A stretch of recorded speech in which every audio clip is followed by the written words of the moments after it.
नमस्कार, आपका बहुत बहुत स्वागत। मैं आपके साथ अंकित मिश्रा और आप देख रहे हैं टीवी 27 न्यूज। देश को पीएम मोदी की आज बड़ी सौगात मिलने वाली है। इस वक्त की बड़ी खबर आपको दे रहे हैं। रेलवे की कई परियोजनाओं का आज लोकार्पण करते हुए नजर आएंगे प्रधानमंत्री नरेंद्र मोदी। 554 रेलवे स्टेशनों का इसमें शिलान्यास किया जाएगा। 1500 आरओबी और आरयूबी का भी शिलान्यास इसमें किया जाएगा। बड़ी जानकारी दे रहे हैं। रेलवे की सौगात प्रधानमंत्री नरेंद्र मोदी आज देने वाले हैं देश को। बड़े इस योजना के तहत रेलवे के क्षेत्र में जो लगातार काम हुआ है, अमृत भारत स्टेशन के जरिए 554 रेलवे स्टेशन का शिलान्यास करेंगे आज प्रधानमंत्री नरेंद्र मोदी। 21,520 करोड़ रुपए की लागत से पूरे देश में निर्मित किए गए हैं, बनाए गए हैं 1500 रोड ओवरब्रिज और अंडरपास। इसका भी आज देश को समर्पित कर दिया जाएगा। रेलवे के क्षेत्र में इस तरह पूरी परियोजना तकरीबन 21,000 करोड़ रुपए की है, जिसमें से 19,000 करोड़ रुपए खर्च किया गया है अमृत भारत स्टेशन योजना के तहत 553 रेलवे स्टेशनों के पुनर्विकास पर। तो वहीं 21,520 करोड़ रुपए खर्च किए गए हैं 1500 रोड ब्रिज इन सभी योजनाओं पर।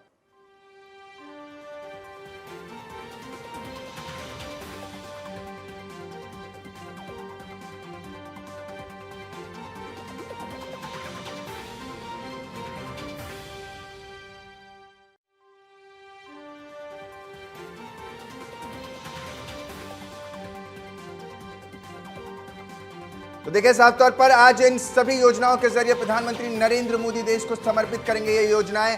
तो जिसमें इस योजना के तहत क्या क्या खासियत है वो मैं आपको बता रहा हूं कि क्या कुछ अब तक इस योजना में किया जा चुका है, जिसका आज लोकार्पण प्रधानमंत्री कर देंगे। यानी ये बनकर तैयार, बस इंतजार प्रधानमंत्री के इनॉग्रेशन यानी लोकार्पण और शिलान्यास का।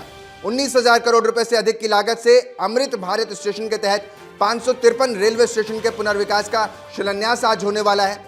21,520 करोड़ रुपए की लागत से पूरे देश में निर्मित 1500 रोड ओवरब्रिज और अंडरपास पर इसका भी राष्ट्र को समर्पित किया जाएगा।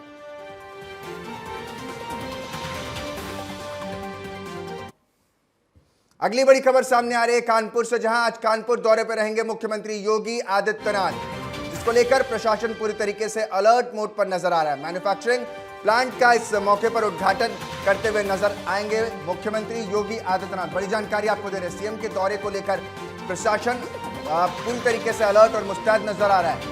एमुनिशन मैन्युफैक्चरिंग प्लांट का आज इस मौके पर उद्घाटन करेंगे मुख्यमंत्री योगी आदित्यनाथ। कानपुर के दौरे पर रहेंगे। इस दौरे के दौरान मैन्युफैक्चरिंग यूनिट की सौगात कानपुर को देते हुए नजर आएंगे।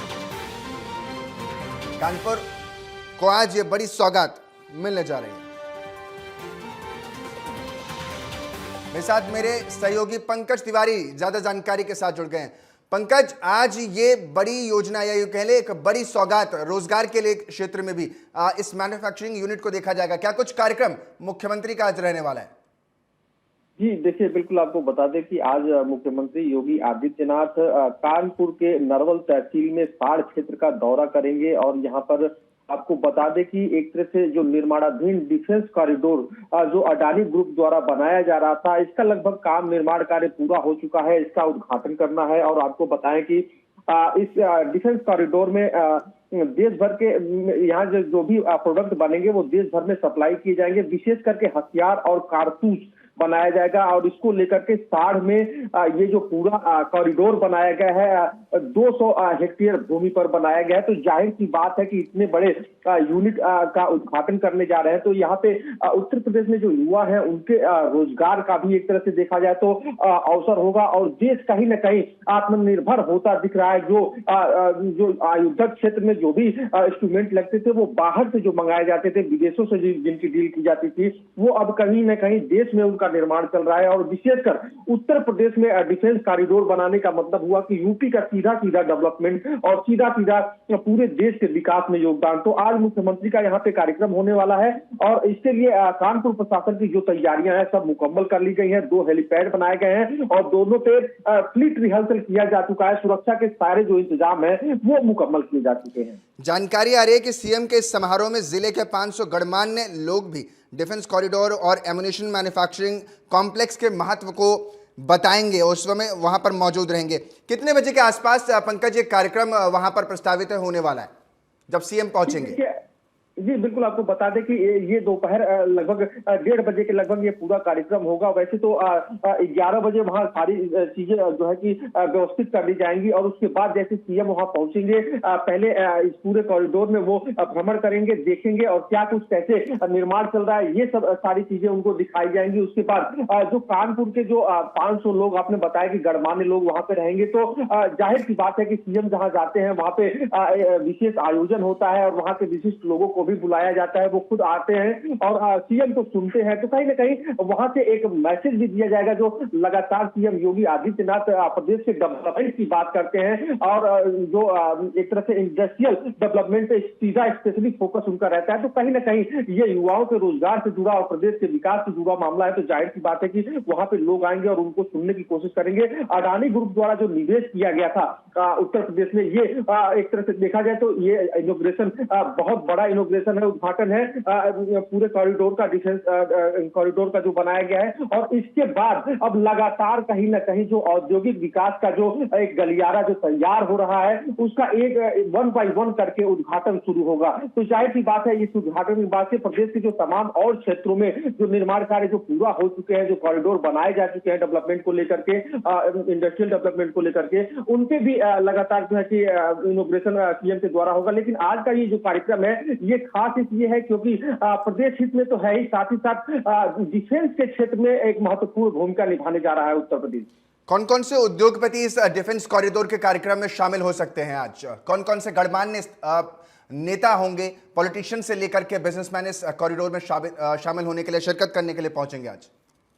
जी देखिए, बिल्कुल आपको बता दें कि अडानी ग्रुप के जो बड़े अधिकारी हैं वो तो वहां पे रहेंगे ही रहेंगे। साथ ही साथ कानपुर जिला अधिकारी से लेकर के और जो राजनीतिक जो रसूख रखने वाले लोग हैं वो भी इस कार्यक्रम में शिरकत करेंगे। जाहिर सी बात है कि चूंकि कानपुर एरिया का ये डेवलपमेंट है और सीधे सीधे 200 हेक्टेयर में ये कॉरिडोर विकसित किया गया है, तो कहीं ना कहीं कानपुर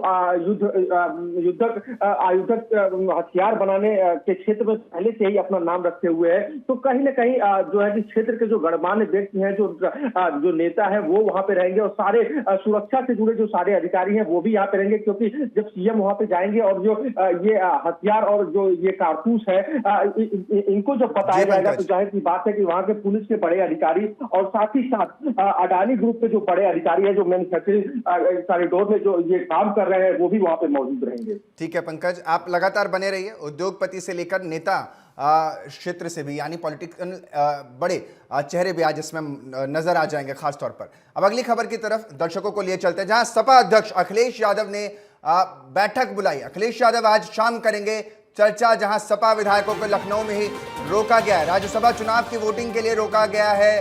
डमी मतपत्र से वोट देने का अभ्यास कराया गया है।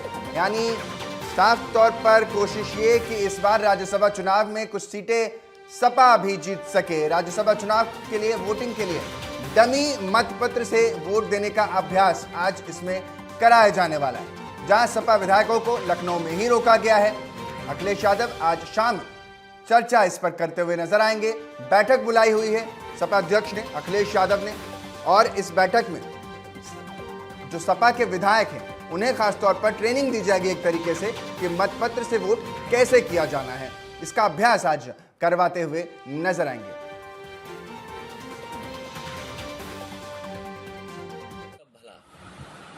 क्या समझे? तो क्या माना जाए? आप समझदार हो? सर गठबंधन होगा शीट शेयरिंग को लेकर होगा। विवाद छिड़ा हुआ है।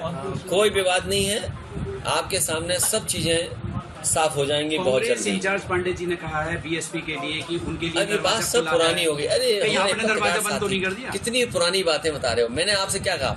कितना अच्छा सवाल पूछा, कितना अच्छा जवाब दिया मैंने, और उसी में से आप सब कुछ निकाल लो। आपकी पार्टी के शेरवानी अंत भला तो सब।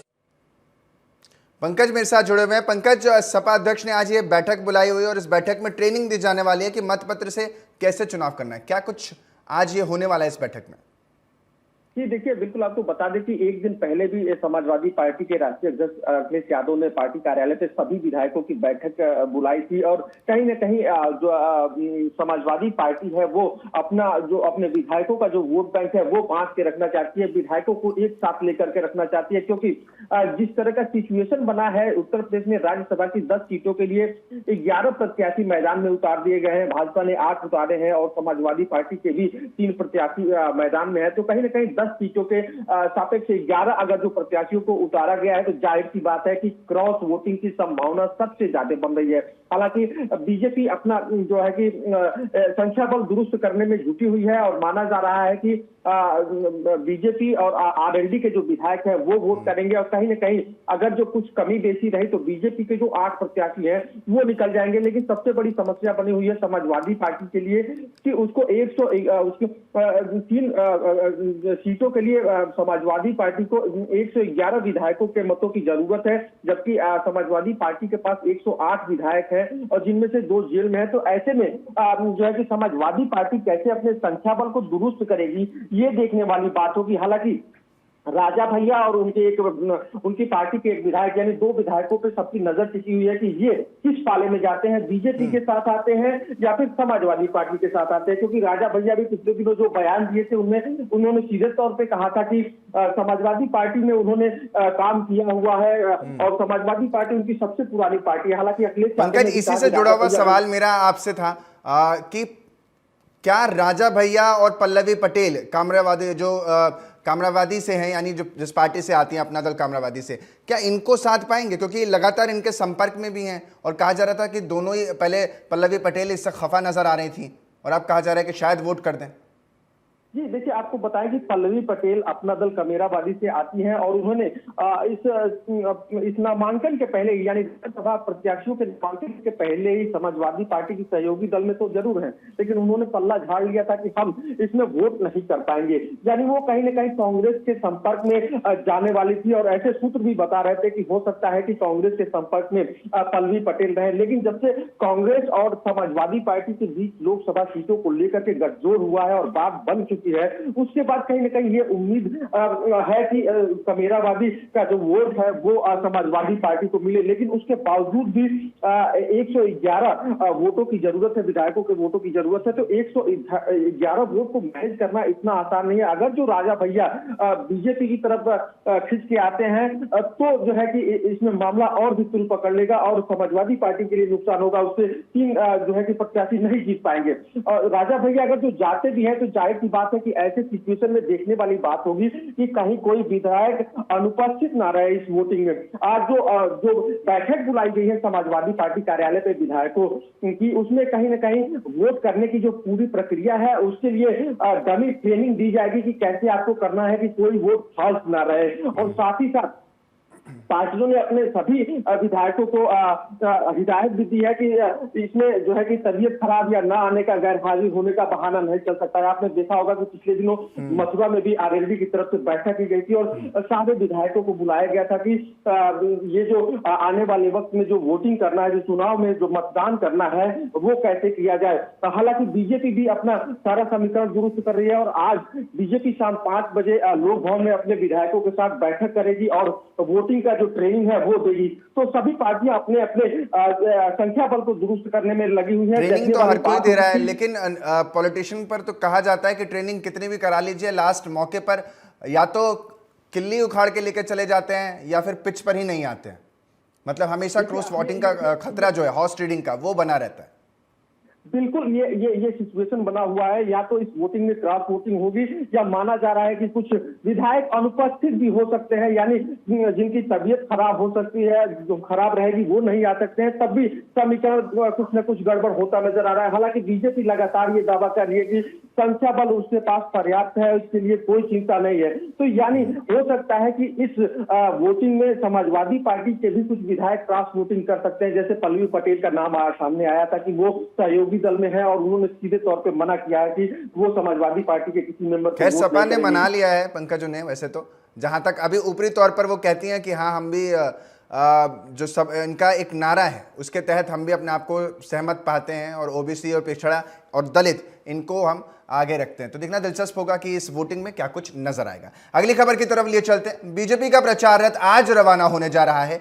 जेपी नड्डा रथ को हरी झंडी दिखाएंगे। 10 बजे पार्टी के प्रचार रथ को रवाना किया जाएगा। बीजेपी मुख्यालय में विस्तार से यह कार्यक्रम रखा गया है। सरकार की उपलब्धियां हो, विकसित भारत पर आधारित ये रथ हर क्षेत्र तक पहुंचेगा देश भर में और बीजेपी द्वारा की गई 10 साल के विकास कार्यों की योजनाओं की जानकारी लोगों तक पहुंचाएगा। ये बड़ी जानकारी आपको दे रहे हैं। सरकार की उपलब्धि, विकसित भारत पर आधारित कार्यक्रम को लेकर ये रथ रखा गया है जो आज शुरू हो जाएगा। प्रचार रथ इसकी रवानगी खुद बीजेपी अध्यक्ष जेपी नड्डा करते हुए नजर आएंगे। मेरे साथ मेरे सहयोगी दिल्ली से पंकज वानखेड़े जुड़ गए हैं। पंकज, विकसित भारत की उपलब्धि और सरकार के 10 साल के कामकाज का लेखा जोखा लेकर यह रथ जाने वाला है। कितने बजे कार्यक्रम की शुरुआत होगी और क्या इससे तस्वीर बीजेपी निकालने की कोशिश कर रही है? बिल्कुल, बेशक अंकित, अब से कुछ देर बाद दिल्ली स्थित बीजेपी मुख्यालय में राष्ट्रीय अध्यक्ष जेपी नड्डा हरी झंडी दिखाएंगे, जो विकसित भारत का संकल्प है और साथ ही साथ पिछले 10 सालों में जो भारत सरकार की योजनाएं हैं लोगों तक पहुंचाना और योजनाओं का कितना फायदा हुआ वो लोगों तक पहुंचाना, उसके तहत लगातार ये रथ यात्रा हर एक क्षेत्र से होता हुआ गुजरेगा। और अब से कुछ देर बाद राष्ट्रीय अध्यक्ष जेपी नड्डा इस रथ यात्रा को हरी झंडी दिखाएंगे। अगर आपको याद होगा तो इससे पहले भी कई ऐसे रथ यात्रा है, चाहे अडवाणी ने निकाली हो या अटल जी ने निकाली हो या शिवराज सिंह चौहान हो या नितिन गडकरी जब राष्ट्रीय अध्यक्ष उन्होंने निकाली हो, तो कहने के लक्ष्य एक ही है कि जो अगला चुनाव 2024 का लोकसभा है जिसमें 400 का जो एक टारगेट रखा गया उसको पूर्ण कैसे किया जाए, उसको लेकर एक महत्वपूर्ण ये यात्रा है। और स्वाभाविक सी बात है, बीजेपी लगातार प्रयास कर रही है 2047 को विकसित भारत के तौर पर सामने लाने को लेकर। और साथ ही साथ सबसे महत्वपूर्ण अंक इसमें ये भी है कि जिस तरह से यात्रा जिन जिन क्षेत्रों से होकर गुजरेगी वहां पे कितनी योजनाओं का कितना फायदा पहुंचा है वो जरूर भांपने की कोशिश की जाएगी और ये तय किया जाएगा 2024 लोकसभा चुनाव जो है उसमें भारतीय जनता पार्टी को कितनी सीटें मिलेगी, वो भी एक तरह से जो तमाम यात्रा में जो निकलेंगे लोग वो एक भांपने की कोशिश किया जाएगा। 400 पार की कोशिश भारतीय जनता पार्टी की और इस रथ यात्रा के जरिए जनता तक पहुंचने की कोशिश जब ये क्षेत्रों में जाएगी तो क्या इसमें प्रदेश के मुख्यमंत्री और प्रदेश के मंत्री भी शामिल होंगे जिन जिन क्षेत्रों में जाएगी? किस तरीके से इसका प्लान किया गया है कि ये जब प्रचार रथ निकलेगा तो कैसे इसको इम्प्लीमेंट करना है जमीनी स्तर पर, बूथ लेवल पर? बिल्कुल, बेशक कि देखिए, प्रदेश अध्यक्ष हो या जिला अध्यक्ष हो या ब्लॉक अध्यक्ष हो, ये तमाम लोग इस यात्रा में जुड़ेंगे और इस यात्रा का मकसद ही है कि पिछले 10 साल में मोदी सरकार की जो गारंटी थी, जो वादे थे, वो लोगों तक पहुंचे हैं, तो किस तरह से पहुंचे हैं, उसका कितना फायदा हुआ, उसको लेकर एक जो असर है वो देखने को मिलेगा। दूसरा ये कि तमाम जो बीजेपी शासित राज्यों से गुजरेगी वहाँ के जो मुख्यमंत्री हैं वो भी इसमें शामिल होंगे और वो भी अपने अपने क्षेत्रों पे उस यात्रा को हरी झंडी दिखाएंगे। तो कहने की ये यात्रा सिर्फ और सिर्फ इसीलिए गुजर रही है कि पिछले 10 सालों में जो योजनाएं हो लोगों तक कितनी पहुंची और उसका प्रचार प्रसार के तौर पर देखा जा रहा है। बहुत बहुत शुक्रिया पंकज, तमाम जानकारी देने के लिए। बहुत बारीकी से आपने समझाया कि कैसे ये रथ यात्रा, प्रचार रथ यात्रा निकलेगी और क्या कुछ फायदे बीजेपी इससे देखती नजर आ रही है। अगली खबर की तरफ ले चलते हैं। विधानसभा का बजट सत्र उत्तराखंड का आज से शुरू हो रहा है। धामी सरकार अपने बजट सत्र के दौरान पेश करेगी सरकार का समावेशी बजट। बजट में गरीब, युवा, किसानों पर खासतौर पर फोकस रखा जाएगा। महिलाओं के लिए बजट में हो सकते हैं कई खास ऐलान, जो जानकारी निकलकर सामने आ रही है। धामी सरकार करेगी अपने आज बजट को लेकर पेश करती नजर आएगी। सरकार समावेशी बजट पेश करेगी। उत्तराखंड की सरकार जो फोकस रहने वाला है युवा, गरीब, महिला, किसान, इन पर यह फोकस जानकारी जो निकलकर सामने आ रही है उस पर रह सकता है।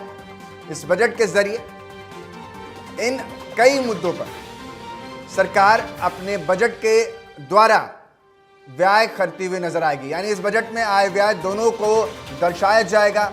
इंफ्रास्ट्रक्चर हो या आधारभूत ढांचा हो, उसको कैसे मजबूत किया जाए, इस पर भी बात होगी। गरीब, किसान, कल्याण, सब पर यह बात रखी जाने वाली है। तो देखिए साफ तौर पर ये बड़ी जानकारी हम दे रहे हैं आपको। विपिन नेगी मेरे साथ मेरे सहयोगी जुड़ गए हैं। विपिन, आज बजट पेश होगा, किन बातों पर ज्यादा फोकस इस बजट में हो सकता है? जी बिल्कुल, जिस तरह से आज बजट पेश होना है और सबसे बड़ी बात है आज एक आम जनता के लिए सबसे बड़ी, उत्तराखंड के लिए एक बड़ी बात बजट को लेकर बाहर आएगी। उसमें कहीं ना कहीं बजट तो पेश है ही है, पर जो विपक्ष है अब वो भी अपनी तरफ से पूरी तैयारी करके बैठा हुआ है। सबसे बड़ी बात आपको बता दें, यशपाल आर्य से जिस तरह से हमारी बात हुई, जो नेता प्रतिपक्ष हैं उन्होंने बताया कि बजट सत्र को लेकर, कानून व्यवस्था की सेवाओं को लेकर, बेरोजगारी को लेकर और तमाम काफी ऐसे जो विपक्ष को घेरने वाले मामले हैं उनको लेकर कहीं ना कहीं जो नेता प्रतिपक्ष हैं वो बैठेंगे। और कांग्रेस जो है ये चाहती है कि कहीं ना कहीं बजट जो है अगर आम जनता के अनुकूल नहीं होता है तो उसमें कहीं ना कहीं विपक्ष जो है अपनी भूमिका निभाएगा। जी, विपक्ष में अपनी भूमिका निभाएगा। विपिन, जो जानकारी वहां से निकल रही है कि आप भी कह रहे हैं कि गतिरोध कहीं ना कहीं देखने को मिलेगा, तो सरकार इस बजट सत्र के दौरान कौन से बड़े विधेयक ला सकती है राज्य के लिए? जी बिल्कुल, जिस तरह से सरकार की बात करें, सरकार, प्रदेश सरकार अपनी ओर से एक आम जनता के जो लिए है, जो चाहे वो रसोई से लेकर हो या तमाम कई चीजें जो वास्तविक जो एक आम जनजीवन के लिए होती है, प्रदेश सरकार से जुड़ी हुई जो जनता से जो उम्मीद होती है और जनता को जो उम्मीद होती है कि जो प्रदेश सरकार से जुड़ी हुई बातें हैं उनको लेकर किस तरह से भरोसा दिलाया जाए जनता को, उस तरह के सारे बजट जो है पेश की जाएगी। और सबसे बड़ी बात है, चाहे बेरोजगारी की बात करें, चाहे अर्थव्यवस्थाओं की बात करें जो घर की, परिवार की लोगों की होती है, या तमाम कई ऐसी मुद्दे रहेंगे जो आज देखने वाले होंगे। और सबसे बड़ी बात यह है, एक आम जन के लिए जो पहाड़ दूर दराज में बैठा है उसके लिए सबसे बड़े मुद्दे एक घर के, परिवार के लिए और बेरोजगारी और ये तमाम मुद्दों को लेकर जो है एक आम जो जन बजट यहाँ पर चाहता है। तो कहीं ना कहीं सरकार इन सब बातों को लेकर जो है आज सामने आएगी। जी, यूनिफॉर्म सिविल कोड को लेकर के सरकार यहाँ पर अपना रुख स्टैंड रख सकती है क्या? ऐसी कोई जानकारी, क्योंकि इससे पहले इस पर बहुत चर्चा भी हुई और अब तो पास भी हो गया, इसको लेकर के कोई जानकारी वहां से निकल रही है? जी बिल्कुल, अभी सूत्रों की माने तो अभी ऐसी बातें चर्चाओं में हैं, पर अभी सामने कुछ सामने, क्योंकि आज इस अहम जो बजट है उसको लेकर कहीं ना कहीं जनता को लेकर सबसे बड़ी बातें और ये तमाम जो मुद्दे रहेंगे वो तो रहेंगे, पर सिविल कोड का जो ये यूनिफॉर्म का है ये भी मुद्दा मेन रहेगा। पर अभी फिलहाल सूत्रों से जैसे पता लग रहा है कि ये मुद्दे भी रखे जाएंगे, पर अभी फिलहाल आज बजट जो है, बजट देखने वाली बात सबसे बड़ी इसमें ये रहेगी कि आम जन के लिए कितना प्रभावशाली ये बजट रहेगा। और ठीक है, नजर आप बनाए रहिए विपिन, और हमें अपडेट करते रहिएगा, दर्शकों को भी बताते रहेंगे, लगातार हमारी नजर इस पर भी रहेगी। अगली खबर की तरफ ले चलते हैं। राज्यसभा की सीटों पर चुनाव की घोषणा हो गई है। 27 फरवरी को 56 सीटों पर मतदान होना है। 15 राज्यों से खाली हो रही हैं 56 राज्यसभा सीटें। यूपी की 10 राज्यसभा सीटें इसमें खाली हैं जिन पर चुनाव होना है, और हर पार्टी अपने अपने स्तर पर बढ़ चढ़कर इसमें पार्टिसिपेट करती हुई नजर आ रही है। सबकी नजर राज्यसभा पर है।